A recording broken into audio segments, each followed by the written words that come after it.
میرے نبی پاک علیہ السلام نے فرمایا قبر میں رہنے والا مردہ اس طرح ہوتا ہے جس طرح دریا میں ڈوبنے والا کشتی اور سہارے کا انتظار کرتا ہے، قبر میں لیٹا ہوا دعاؤں کا انتظار کرتا ہے۔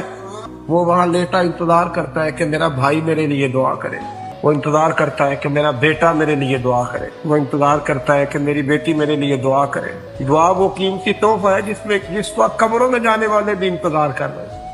کوئی دعا کرے، کوئی دوست دعا کر دے۔